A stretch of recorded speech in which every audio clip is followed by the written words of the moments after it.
Assalamualaikum warahmatullahi wabarakatuh.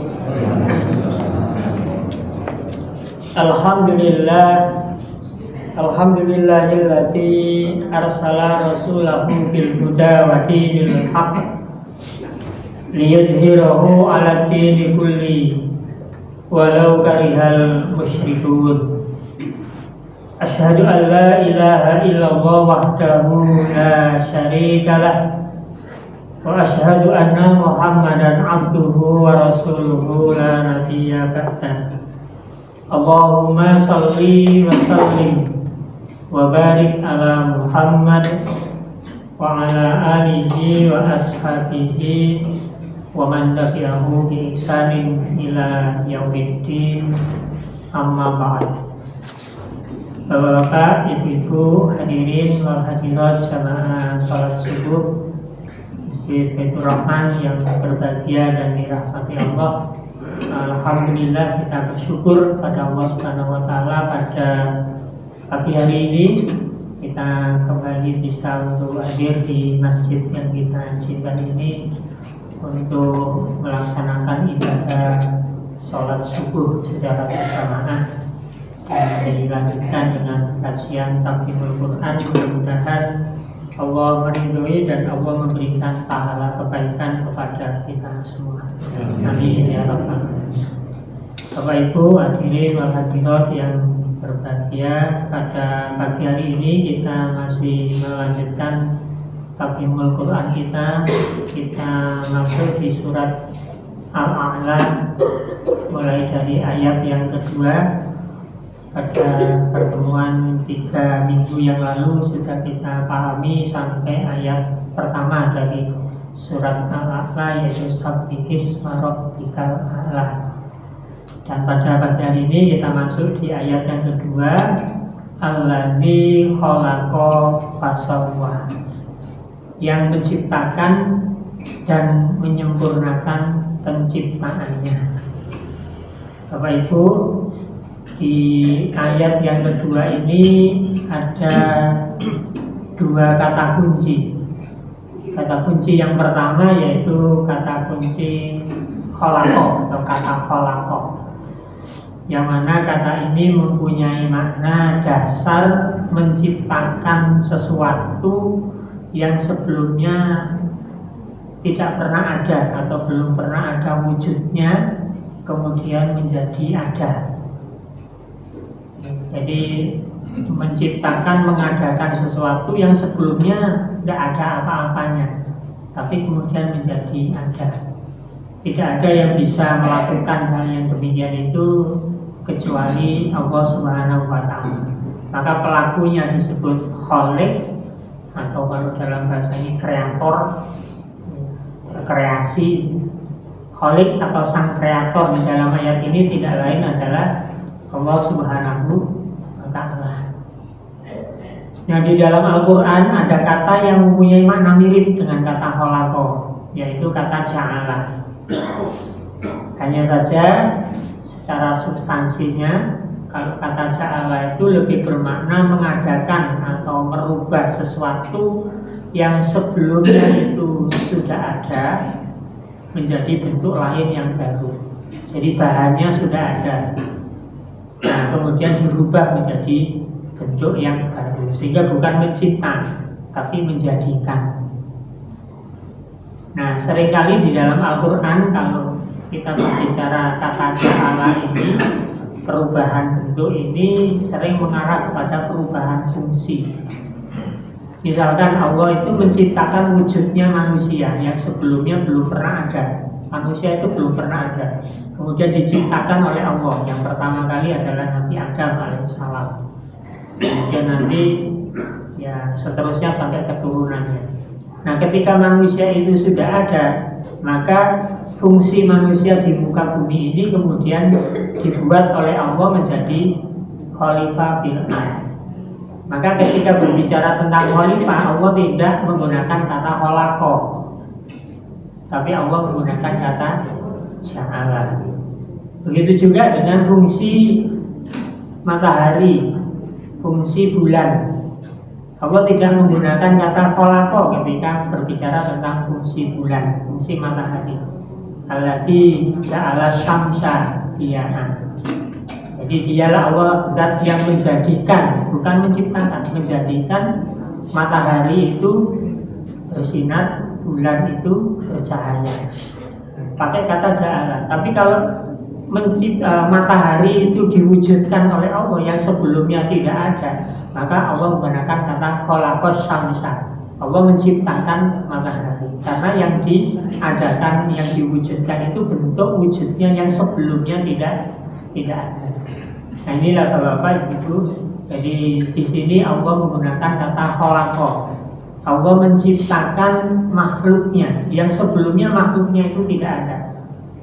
Nah kemudian Allah mengadakan sehingga muncullah berbagai macam ciptaan-ciptaan Allah.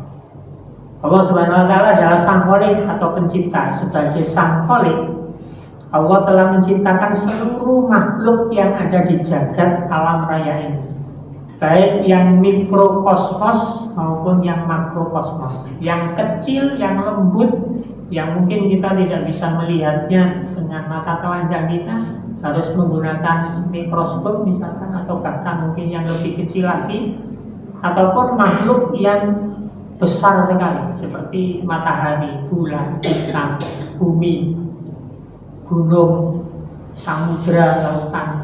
Itu yang makrokosmos, yang luar biasa besarnya. Dan juga makhluk yang ada di alam barzakh, yang kita tidak pernah mengetahui di dalamnya ada apa, kecuali kalau besok kita sudah berada di alam itu. Maka kalau ingin tahu isinya alam barzakh itu, ya mati dulu. Belum mati ya belum tahu. Kalau ingin tahu ada apa sih di alam kubur itu, ya mati dulu. Jadi kalau tidak mati belum tahu, kecuali informasi itu disampaikan melalui wahyu. Nah, ini yang kadang susah, dianggapnya alam barzakh itu kuburan. Ya. Oh, di alam kubur itu kan ada cacing, Pak, ada kalajengking itu di kuburan. Tapi di alam kubur kita tidak tahu. Maka dulu ketika ada orang ateis dari Rusia itu ingin mengetahui keadaan di alam kubur, dia terus masuk ke kuburan, diminta untuk ditimbun, ya, dikasih lubang cahaya, lubang pernapasan biar bisa bernapas. Ya, selama 1 hari 1 malam katanya nggak ada apa-apa itu di kuburan. Iya sampai isi urip.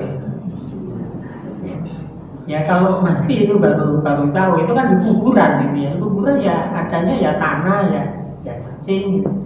Tapi tidak ada apa-apa. Dia menganggap bahwa siksa kubur, nikmat kubur itu tidak ada, karena dia tidak menemukan di dalam kuburan. Jadi alam barzakh itu alam kubur. Apalagi alam akhirat, semuanya diciptakan oleh Allah, surga, neraka, dan macam-macam kenikmatan, macam-macam hukuman yang ada di akhirat itu semuanya diciptakan oleh Allah. Artinya Bapak Ibu, di alam raya, jagat alam raya ini tidak ada sesuatu yang muncul dengan sendirinya. Ia ada karena diciptakan oleh Allah.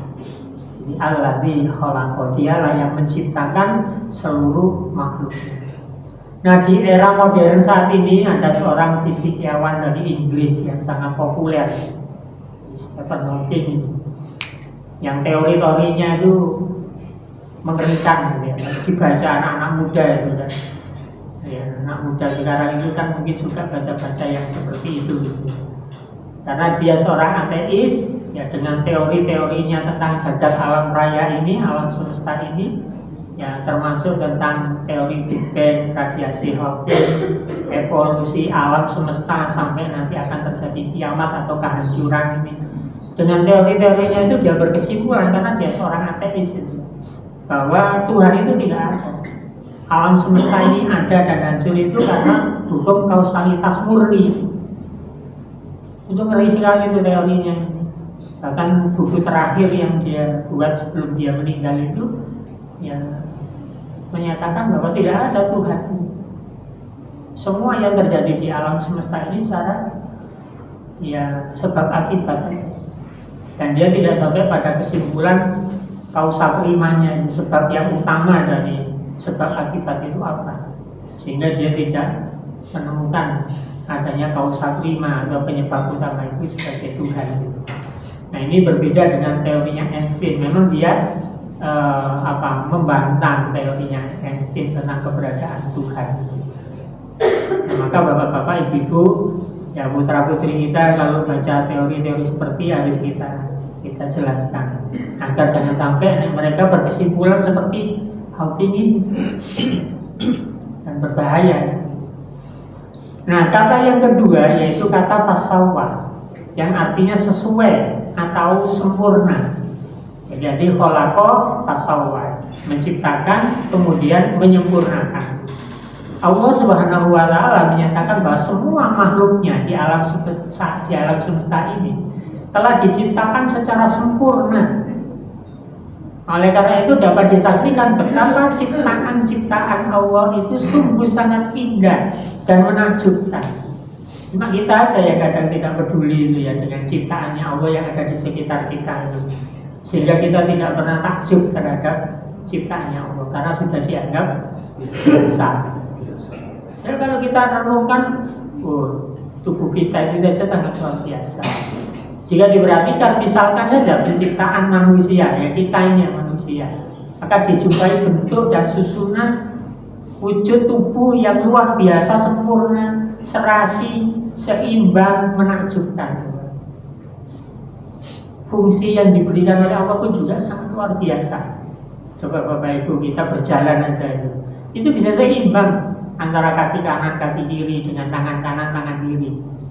Ketika kaki kiri kita melangkah, maka tangan kanan kita itu kan ke belakang, nggak ke depan, karena kaki kiri kita yang ke depan, maka tangan kanan kita yang ke belakang. Begitu sebaliknya, ketika kaki kanan kita melangkah, tangan kiri kita yang ke belakang. Seimbang.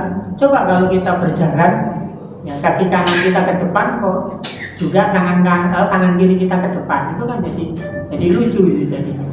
Atau kaki kanan kita ke depan, kemudian tangan kanan kita juga ke depan, nah, jadi kayak badut gitu. Tapi Allah membuat keseimbangan.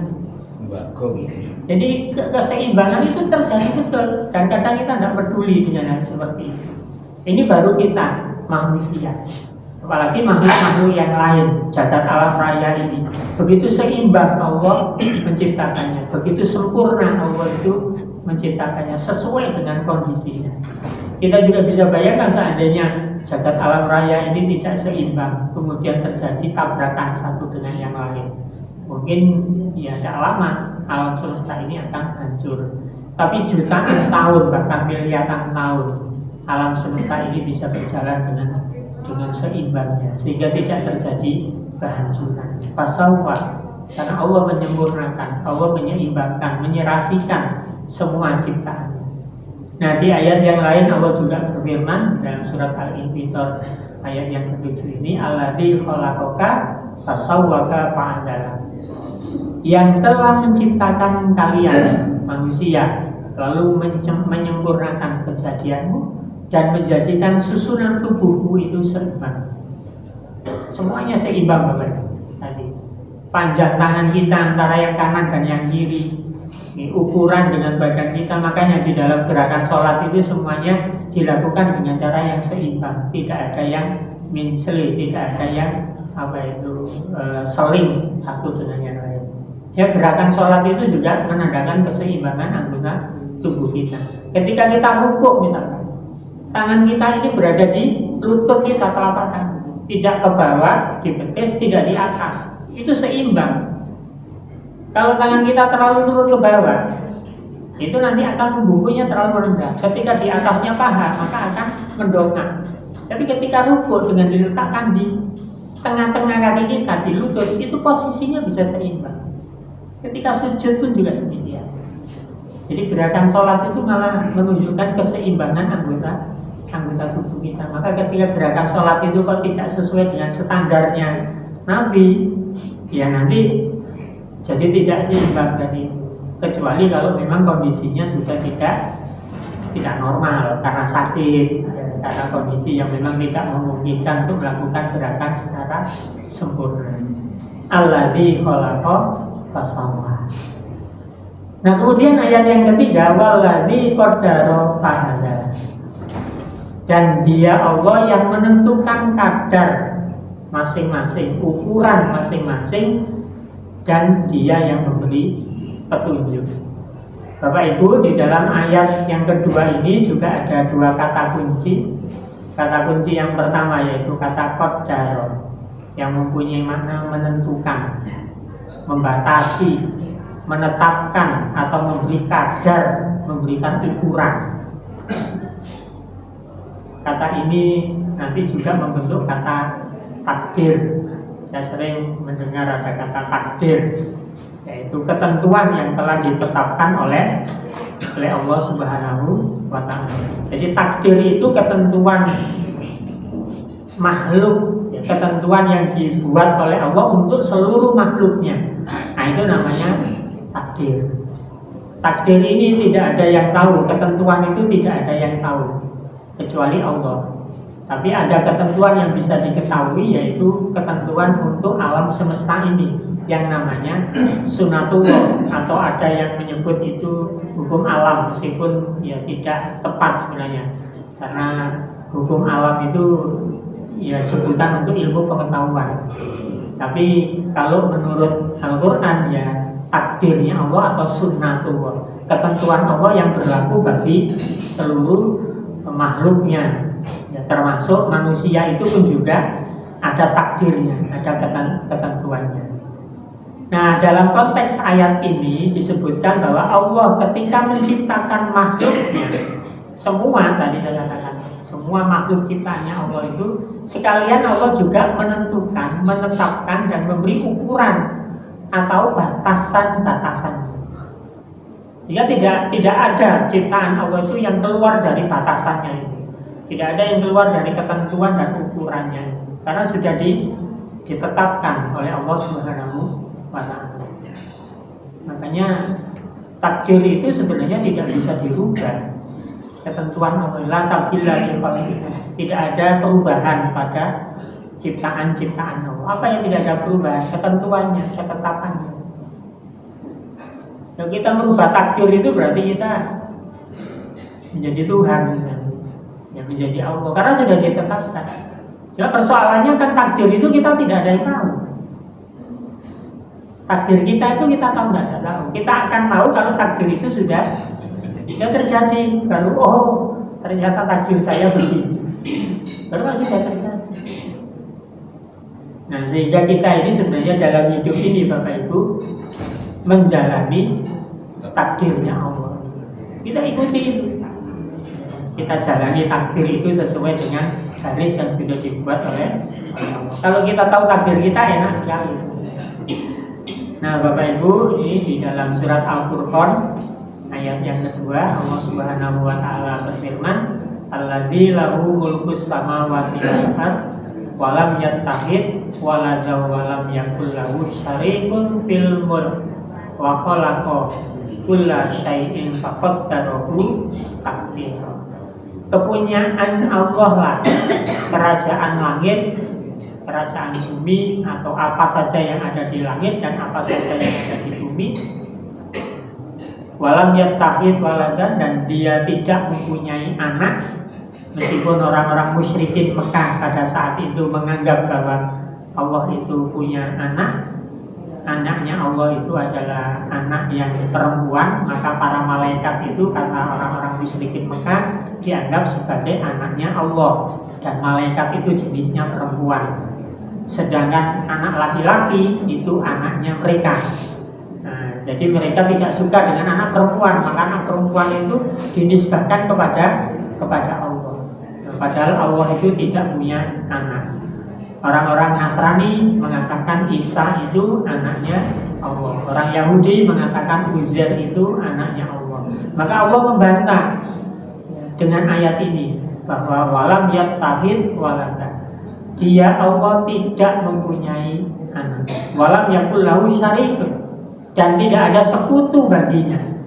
Tidak ada pendamping bagi Allah. Tidak ada hal yang bisa disetarakan dengan Allah. Tidak ada sekutu. Meskipun orang-orang musyrikin Mekah itu membuat sekutu bagi Allah dalam bentuk berhala-berhala.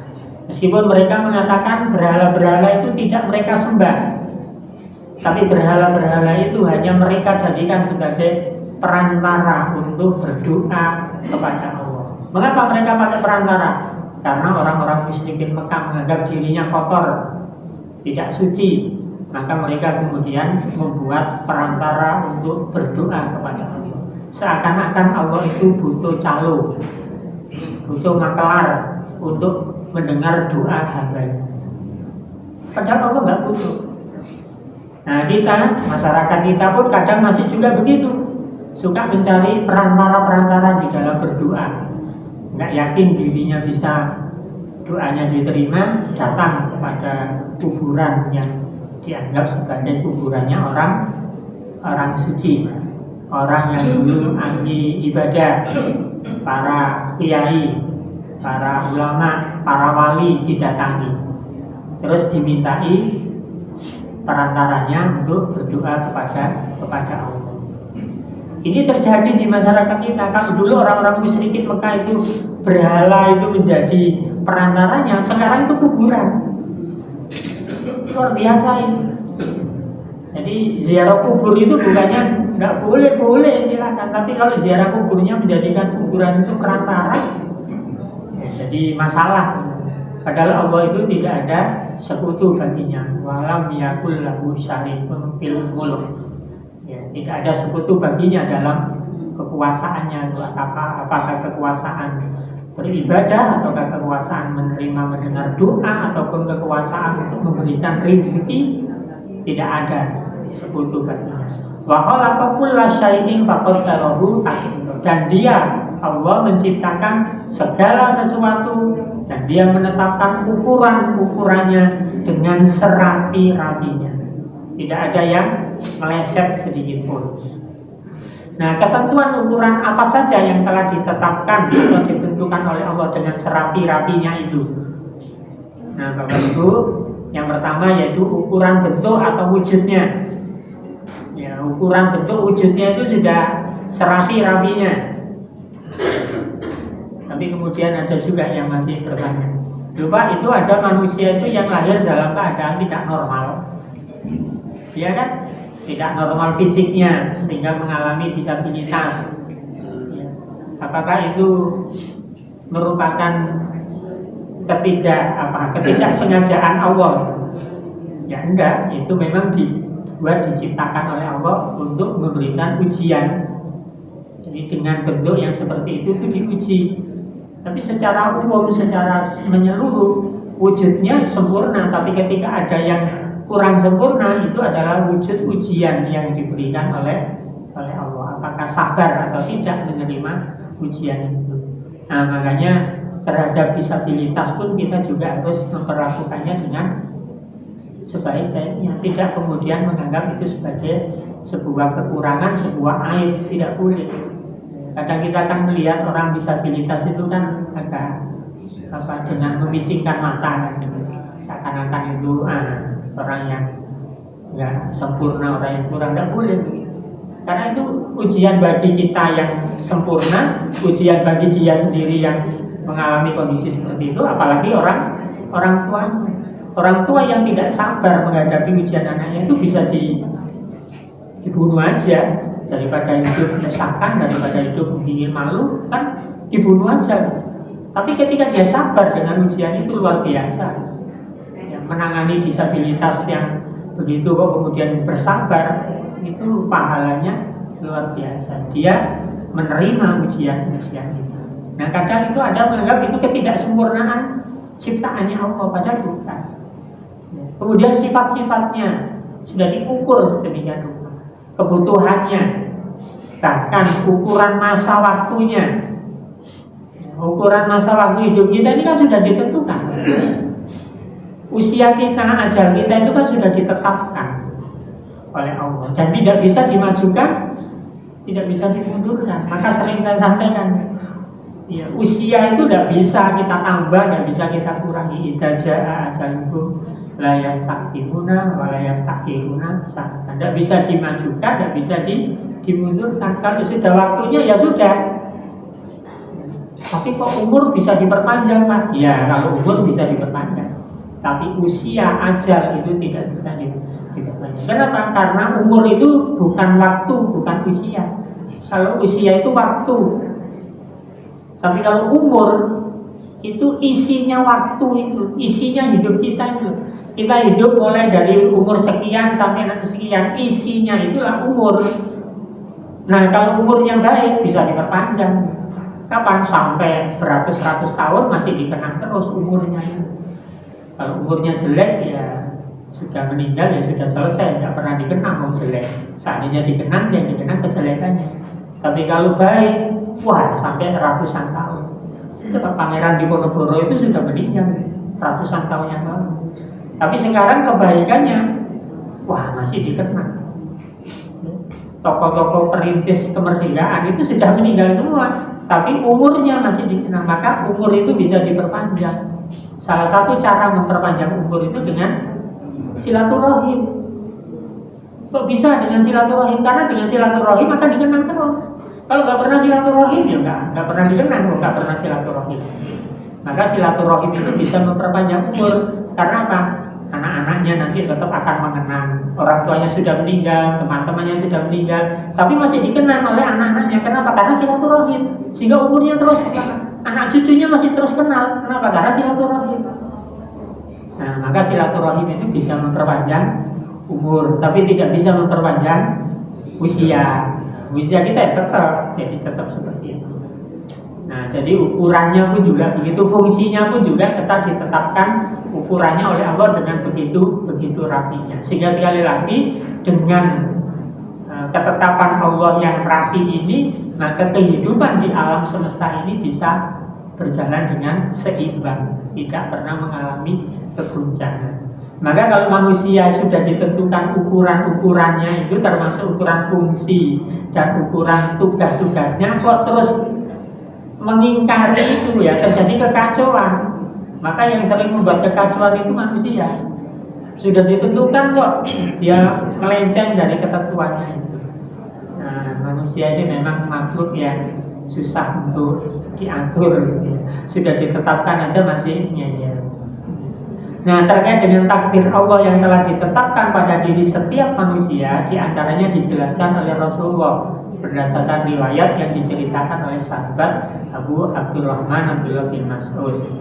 Nah, Rasulullah mengatakan, Inna ahadakum yujma'u khalquhu di batni ummihi arba'ina yauman nutfah summa yakunu alaqa misla dzalik summa yakunu mudghatan misla dzalik summa yursalu ilaihil malaku fayamkuhu fihi ruh.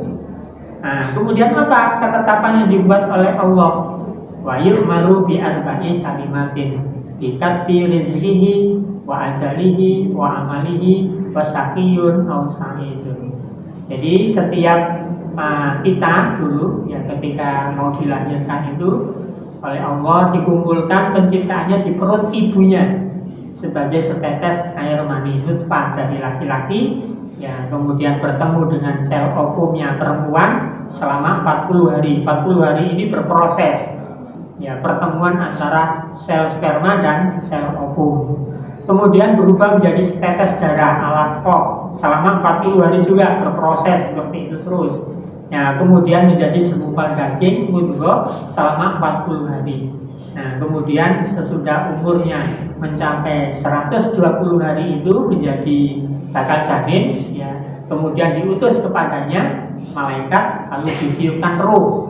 Nah, di usia yang ke-120 hari atau 4 bulan inilah ya roh manusia yang berada di alam roh itu ya kemudian dimasukkan ke dalam bakal janin yang tadi berproses selama 120 hari sehingga terjadilah penyatuan antara jasmani manusia dengan roh manusia itu sejak umur 120 hari. Makanya kadang di masyarakat kita di umur 120 hari itu terus diadakan tradisi selamatan untuk menyambut kedatangan roh gitu. Ya, 4 bulan gitu. Apa istilah tradisi di masyarakat Jawa itu. Kalau 7 bulan kan tingkepan. Kalau 4 bulannya apa? Ya matang mulani. Jadi ada 4 bulan syukuran. Kenapa? Karena datang roh itu dibacakan ya surat, ada yang bacakan surat Yusuf, ada yang bacakan surat Maryam, ada yang ya kadang saya guyonan aja itu gitu ya. Saya kalau bacakan surat Maryam itu bahaya loh saya. Guyonan mungkin. Bahayanya apa? Nanti kayak Maryam gimana? Apa? Kenapa Maryam ya? Ya punya anak tidak punya bapak, tapi guyonan gitu ya. Nanti dikira serius gitu, enggak melecehkan Maryam. Jadi Maryam kan memang mengandung itu kan bukan sebagai sebuah mukjizat, bukan apa itu, bukan karena berzina, bukan karena melakukan perzinahan. Ya, bahkan ada yang mengatakan punya suami gitu ya. Maryam itu punya suami tidak disebut, tapi orang mengatakan kan itu tidak apa, Al-Quran mengatakan tidak ada bapaknya. Nah itu kadang dibacakan itu. Kemudian kalau orang Jawa itu disimbolkan dengan apa itu wayang Janoko. Janoko itu sinten ta Janoko niku? Wayang. Aku nek kaya wayang tenan piye gitu. Jadi gepeng nanti ya. Kadang gitu dibuat upacara-upacara ritual gitu. Nah kemudian pada hari yang ke-120 itu Allah maru bi arba'in kalimat. Allah memerintahkan kepada malaikat tadi yang meniupkan roh tadi itu untuk menetapkan juga ya 4 hal. Nah ini yang sudah ditetapkan, ini tidak bisa dirubah. Apa? Yang pertama bikat rizkihi. Jadi rezekinya itu sudah ditetapkan, jumlah rezekinya, kebutuhan rezeki selama hidup itu sudah pasti segitu. Maka ketika rezeki kita itu masih ada, kita tidak akan meninggal. Kita tidak akan pernah meninggalkan, menyisakan rezeki yang diberikan oleh Allah. Nah itu Pak, harta warisan itu bukan rezeki yang diberikan untuk kita. Berarti harta warisan itu rezeki yang diberikan untuk ahli warisnya. Makanya bukan harta itu yang sesungguhnya. Maka nanti Rasulullah menyampaikan itu. Jadi rezeki kita sudah habis. Karena sudah habis, ya sudah, nggak bisa ditambah itu Pak, ditambah ini nggak bisa. Karena sudah ditetapkan. Jadi kalau rezeki kita, cuma kan kita nggak tahu rezeki kita tuh sepiro gitu. Isi oke yang orang gitu loh, isi oke kalau isi suwe lah meninggal nggak bisa. Karena nggak tahu kita rezeki kita itu berapa besarnya. Tapi kalau sudah habis sudah selesai. Wa ajalihi tadi itu waktu usia kita itu sudah ditetapkan ajalnya, tidak bisa dimajukan, tidak bisa dimundurkan. Wa amalihi dan juga amalan-amalannya, ibadah-ibadahnya sudah ditetapkan. Wa sakiyun au sa'idun, kesengsaraan, kecelakaan atau kebahagiaannya. Jadi sengsara dan bahagia itu sudah ditetapkan oleh Allah. Nah ini sehingga kita itu sekali lagi Bapak Ibu, hidup ini hanya menjalani ketentuan yang telah ditetapkan oleh Allah. Cuma kita tidak tahu, maka kita ikuti saja. Ya tetap harus berusaha, kalau tidak berusaha ya nanti melenceng juga kan. Nah kemudian kata yang kedua yaitu kata fahada, yang berasal dari kata hada artinya petunjuk, bimbingan atau arahan.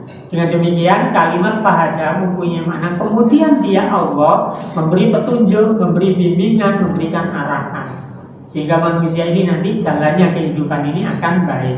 Itulah termasuk kasih sayangnya Allah kepada kita.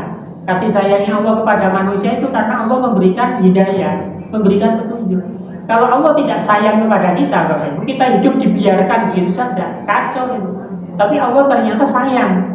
Bentuk rahmatnya Allah kepada kita itu kita diberi hidayah, diberi petunjuk. Nah sehingga manusia itu sudah dilahirkan oleh Allah, telah diberi berbagai potensi petunjuk pada dirinya. Jadi di dalam diri kita itu sudah ada petunjuk yang disematkan oleh Allah, tapi kadang kita tidak mau menyadarinya. Nah petunjuk yang pertama itu berupa ilham atau dorongan naluriah, baik itu naluriah jismiyah, naluriah jasmani ataupun naluriah rohani. Ya, naluriah rohani itu dorongan untuk berbuat baik dan buruk.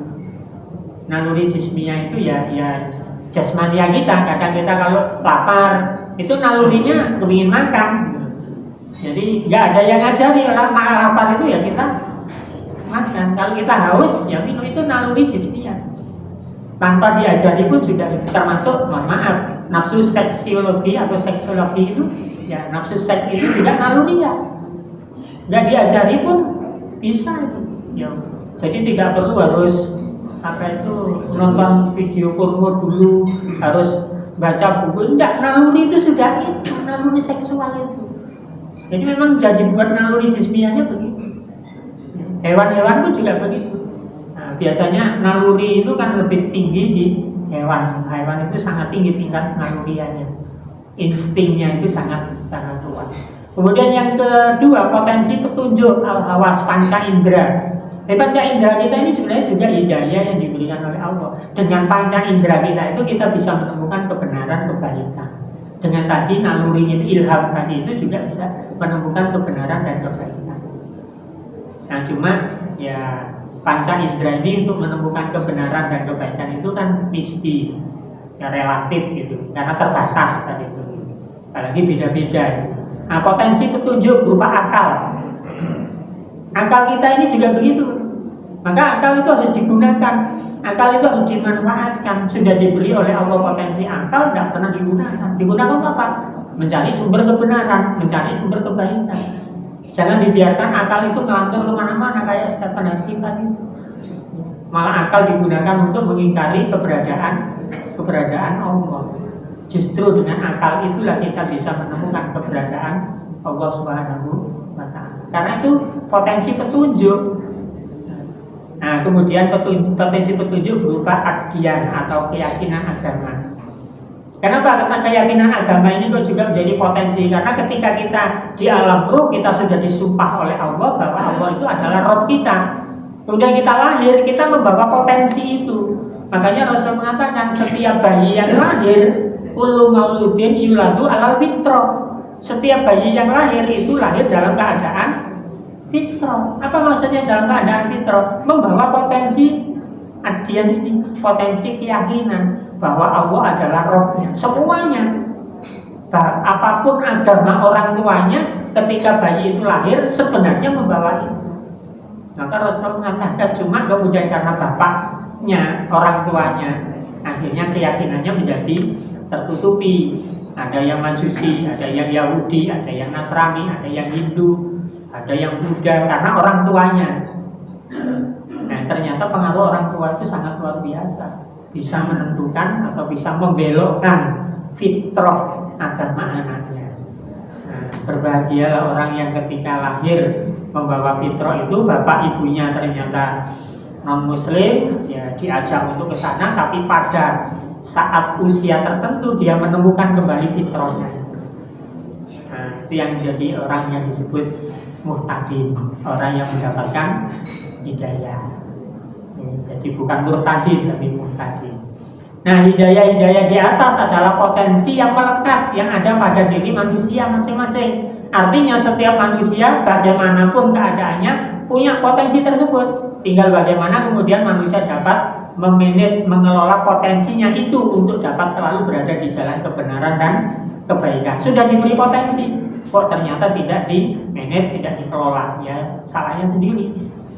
Nah, selain potensi hidayah internal yang ada pada diri manusia, Allah juga memberi hidayah yang sifatnya eksternal, yaitu ad-dinul Islam. Hidayah ini wujudnya adalah aturan, ketentuan, nilai-nilai ajaran kehidupan yang baik dan benar yang tertuang di dalam Al-Quran dan dijelaskan di dalam sunnahnya Rasulullah. Nah, itu eksternal, hidayah yang sifatnya eksternal. Nah, manusia yang cerdas, ini kita di sini. Manusia yang cerdas, manusia yang dapat mensinkronkan antara potensi hidayah yang ada pada dirinya tadi, yang ada naluri, ilham, ada akal, ada panca indera, ada fitrah tadi itu, disinkronkan dengan hidayah yang eksternal, sehingga hidupnya akan selalu berada dalam bingkai kebenaran itu. Kalau nggak sinkron, konslet, Pak. Kalau konslet, ya murtad akhirnya. Kalau konslet, ya jadi orang ahli maksiat. Kenapa? Nggak sinkron antara yang internal dengan yang eksternal. harus ditemukan. Nah, kita harus bisa itu. Kalau kita cerdas gitu ya. Maka orang yang cerdas itu pasti hidupnya akan bahagia. Jadi orang yang cerdas itu bukan orang yang IQ-nya tinggi tapi tidak bisa mensinkronkan antara hidayah eksternal dan internal.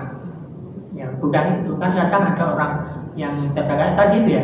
Contoh tadi Stephen Hawking tadi itu IQ-nya 180 katanya. Ya, IQ-nya. Jadi nggak sampai 200 tapi jeniusnya katanya luar biasa ya. Tapi dia jadi orang seperti itu. Tidak bisa mensinkronkan antara hidayah pada dirinya dengan adilul Islam tadi. Nah, selain itu ada juga hidayah sifatnya sangat spesial. Ini berupa taufik. Taufik ini hidayah yang spesial karena hak prerogatif Allah Subhanahu wa taala. Taufik itu artinya pertolongan. Dalam konteks Islam, kata taufik sering dimaknai sebagai pertolongan atau bimbingan Allah yang diberikan secara khusus kepada orang yang dikehendakinya. Oleh karena itu taufik ini sifatnya spesial. Nah, dalam kaitannya dengan taufik ini kita harus selalu mohon kepada Allah. Orang yang diberi taufik oleh Allah akan menjadikan dirinya mudah di dalam mensinkronkan tadi itu. Ia tidak hanya sekedar tahu benar salah. Orang yang tahu benar salah baik buruk itu belum tentu dia itu mendapatkan taufik. Sudah tahu ini benar ini salah, tapi ketika dia tidak mendapatkan taufik, maka dia tidak bisa untuk menjalankannya. Dia tidak mampu untuk memilihnya. Dia tidak mampu untuk melakukan yang benar, yang baik serta meninggalkan yang salah. Coba kita yang sudah ngaji sering, sudah tahu ini benar ini salah, tapi karena nggak mendapatkan taufik, ya ora dilakoni sing benar. Ya ora dilakoni sing baik. Justru yang dilakukan yang salah. Sering mendengar khutbah Jumat menyampaikan kebaikan-kebaikan, kebenaran-kebenaran, tapi karena tidak mendapatkan taufik, yang benar yang disampaikan di khutbah itu ya ora dijalankan. Hanya didengar gitu aja. Didengar dari telinga kanan dengan telinga kanan, keluar telinga kiri, sudah selesai. Karena tidak bisa tadi. Dan dia tidak mendapatkan taufik dari Allah. Maka berbahagialah kita sebagai orang yang sering mendapatkan taufik dari Allah Subhanahu wa taala sehingga kita bisa untuk selalu menjalankan yang baik dan yang benar. Nah, lantas bagaimana agar sinkronisasi kedua hidayah tersebut dapat selalu terjalin dan selalu mendapatkan taufik dari Allah. Nah, ini tipsnya. Meskipun ini tidak mutlak, tapi bisa kita jadikan sebagai cara. Yang pertama, rajin-rajinlah beribadah kepada Allah. Hingga kita akan diberi taufik oleh Allah kalau kita itu rajin beribadah. Apa ibadah itu? Taqarrubu ilallah, berproses menjalin kedekatan diri dengan Allah. Kalau kita DP terus dekat-dekat kepada Allah, Allah akan memberikan taufik. Kalau kita nggak pernah dekat dengan Allah, jauh dengan Allah, bagaimana mungkin Allah memberikan taufik kepada kita? Kalau kita nggak dekat kok. Jadi kalau ingin diberi taufik oleh Allah, seringlah mendekat kepada Allah.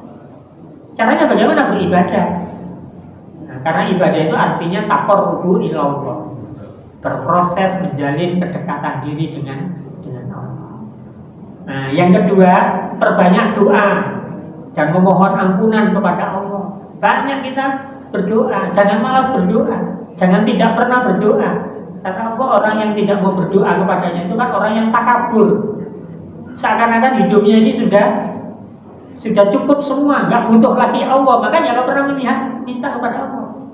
Apa ada Pak orang yang hidupnya tidak pernah berdoa? Banyak. Nggak pernah berdoa kepada Allah itu banyak sekali. Orang yang berdoa kepada Allah itu kadang ada yang berdoa itu kalau butuh. Ini betul butuh itu betul dongo. Nggak butuh kok ngapain gitu. Jadi meminta kepada Allah itu kalau butuh saja. Padahal berdoa itu kita tuh setiap saat butuh. Tapi kadang butuhnya kita itu kalau ada masalah kayak gitu. Kalau nggak ada masalah seakan-akan hidup ini sudah enak-enak saja, maka nggak berdoa. Maka kan Allah mengatakan yastakbiruna, itu orang yang takabur, yang tidak pernah beribadah kepadaku, tidak pernah berdoa kepadaku. Maka hati-hati. Nah, yang ketiga, perdalam ilmu nih. Ya, perdalam ilmu, asah akal pikiran kita agar selalu jernih. Apalagi ilmu-ilmu tentang syariat, meskipun semua ilmu itu harus kita pelajari. Asah akal pikiran kita, jangan malas untuk belajar, jangan malas untuk bertaklim, jangan malas untuk menuntut ilmu. Harus selalu menuntut ilmu. Tidak ada kata berhenti menuntut ilmu. Dengan berilmu maka kita akan beribadah secara baik dan benar. Dengan berilmu kualitas kita itu akan naik.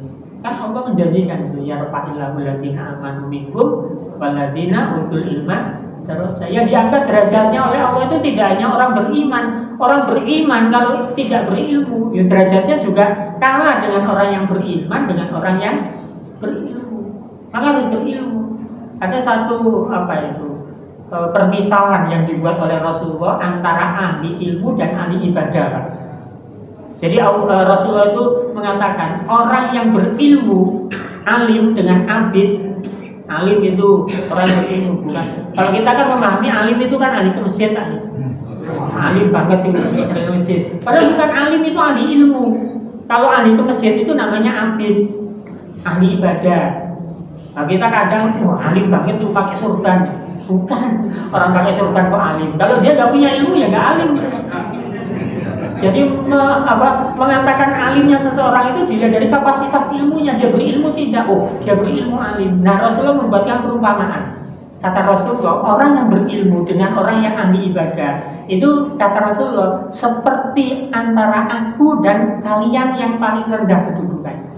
Orang berilmu itu diibaratkan kayak Rasulullah, sedangkan orang yang ahli ibadah itu seperti kalian umatku yang kedudukannya paling rendah. Berarti orang yang berilmu itu lebih hebat daripada orang yang ahli ibadah. Kenapa Bapak-bapak? Karena orang ahli ibadah kalau tidak ahli ilmu, ibadahnya ngawur. Oh iya, ahli ibadah nggak ahli ilmu, ngawur Pak. Sehingga ada ungkapan itu kan bahwa man ta'abbada bi ghairi ilmin ma aksara yufsidu mimma yuslih. Orang yang beribadah tanpa menggunakan ilmu lebih banyak merusaknya daripada memperbaikinya. Lah ibadah tanpa ilmu itu lah kayak ngawur ya toh. Wong ora duwe ilmu kok. Meskipun dia ahli masjid tapi kalau nggak pernah belajar tentang ilmu sholat, ngawur Pak sholatnya Pak. Nggak pernah belajar tentang ilmu puasa, ada poso ya ngawur, kok nggak punya ilmunya. Tapi kalau orang yang berilmu, ketika dia beribadah, pasti ibadahnya itu benar. Kenapa? Karena berlandaskan pada nah, maka belajar ilmu syariat atau belajar ilmu agama ataupun ilmu apapun itu sangat penting. Makanya Rasulullah mengajarkan tuntutlah ilmu itu mulai dari ayunan ibu sampai liang lahat. Utlubul ilma minal mahdi ilal lahdi. Menuntut ilmu itu sejak bayi ya, sampai dengan meninggal. Kalau belum meninggal jangan pensiun belajar. Lho Pak, kalau niku pun sepuh ya Pak, pun 70 tahun. Lho sahabat Rasulullah itu umurnya juga senior-senior, tetap belajar. Tidak ada yang berhenti ketika belajar. Belajar jangan dipahami di sekolah, di perguruan tinggi, tidak. Di majelis-majelis seperti ini pun juga. Maka asah akal pikiran kita dengan ilmu. Baca dan pahami isi kandungan ayat-ayat Quran sebagai sumber hidayah eksternal tadi. Maka kalau baca Quran jangan anak Arabnya saja. Baca Arabnya itu boleh, bahkan berpahala. Tapi ya isinya ya dipahami. Baca tafsir, baca kitab-kitab supaya tahu isinya Quran itu apa saja sih. Nah kalau kita tidak pernah baca isinya, yang dibaca hanya Arabnya saja sementara kita tidak paham bahasa Arab, bagaimana mungkin tahu, bagaimana mungkin bisa menjadikan Quran itu sebagai hidayah? Ya tidak akan bisa ya. Jadi mari Bapak Ibu kita upayakan untuk baca Al-Quran itu. Nah baru kemudian jalankan nilai-nilai ajaran Quran Sunnah dalam kehidupan sehari-hari secara maksimal. Nah ini kalau ini sudah kita lakukan, insya Allah taufiknya Allah itu akan datang kepada kita semua. Bapak, Ibu, hadirin wal hadirat yang dirahmati Allah, ini pun jalan. Berapa menit? Cuma 3 menit nih. Jadi kalau dipakai untuk surat ayat yang keempat ini kayaknya tidak memungkinkan karena waktunya hanya tinggal 4 menit. Tapi meskipun demikian, kalau ada yang mau bertanya di sisa waktu 4 menit, saya persilakan. Ada pertanyaan? Nah, kalau tidak ada berarti sudah paham. Tinggal bagaimana tadi menjalankan konsep tentang alladzi khalaqa fasawwa walladzi qaddara fahada. Kita sudah diberi petunjuk oleh Allah baik internal maupun eksternal, ya maka mari kita upayakan agar petunjuk itu bisa kita jalankan dalam kehidupan kita sehari-hari. Saya kira itu Bapak-bapak, Ibu-ibu, hadirin wal hadirat yang bisa kita pahami dari surat Al-A'la ayat yang kedua dan ayat yang ketiga. Mudah-mudahan bermanfaat. Aqulu qouli hadza wastaghfiru innahu huwal ghafurur rahim. Mari kita akhiri dengan doa kafaratul majlis. Subhanakallahumma wa bihamdika asyhadu an la ilaha illa anta astaghfiruka wa atubu ilaik. Assalamualaikum warahmatullahi wabarakatuh.